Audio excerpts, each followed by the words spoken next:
රන්මලක් ලෙස දෙව් බඹුන් දෝතින් පිදුනේ පින්බිමේ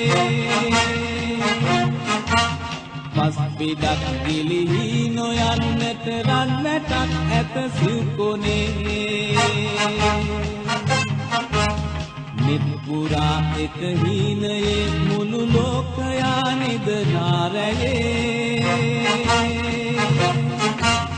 දේශයේ මුර දේවතා එලිරෑ පුරා දැල්වීතියේ